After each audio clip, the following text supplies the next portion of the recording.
मारू ने जब ढोला को देखा तो उसकी धड़कनें घोड़े से भी तेज रफ्तार से भागने लगी।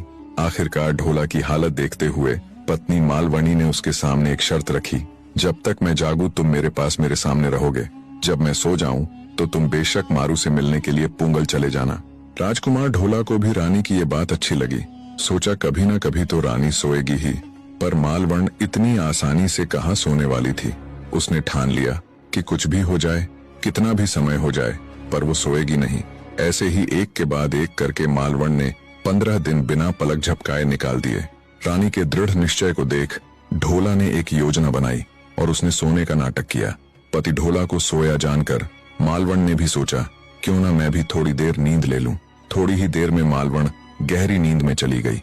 तब राजकुमार ढोला चुपके से उठा और ऊंट पर सवार होते हुए तेजी से ऊंट को पुंगल की तरफ दौड़ा दिया। ऊंट के फुफकारने की आवाज से मालवण की आंख खुल गई। देखा तो पति ढोला सेज पर नहीं है। उसका हृदय कुहुक उठा। फिर आनन फानन में अपने तोते सुप्रा को एक संदेश देकर ढोला के पास भेजा। मालवण अब भी किसी तरह कुंवर ढोला को वापस बुलाने के प्रयत्न कर रही थी। मालवण के तोता सुप्रा ने तेजी से उड़ते हुए रास्ते में ही ढोला को पकड़ लिया और उसे रानी मालवण की मृत्यु का समाचार सुनाया। वस्तु स्थिति समझते हुए ढोला ने एक दोहा कहा, जिसमें उसने कहा कि जाने वाले को आखिर कौन रोक सकता है, और अगर सच में ही रानी मालवण मृत्यु को प्राप्त हो चुकी है तो मेरा वहां अब क्या काम। इतना कहते हुए ढोला ऊंट को हाँकते हुए उसकी रफ्तार और तेज कर देता है।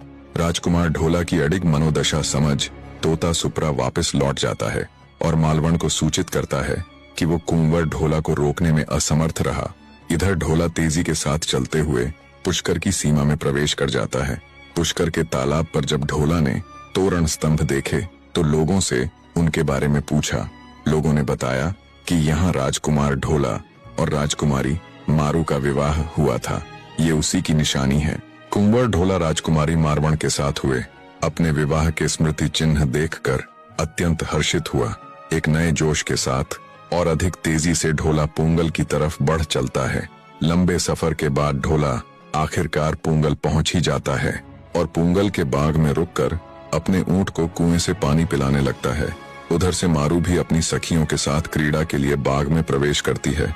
न तो कुंवर ढोला ने मारू को पहले कभी देखा था और न ही मारू ने ढोला को। दोनों एक दूसरे के सामने होते हुए भी अपरिचित थे। देवयोग हुआ कि भामसेन उधर से गुजर रहा था।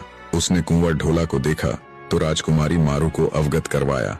जिस पति के लिए वो पल पल मर रही थी, जिसका उसने इतना लंबा इंतजार किया था, उसको इतने पास देख उसकी धड़कनें पूरी गति से दौड़ने लगी।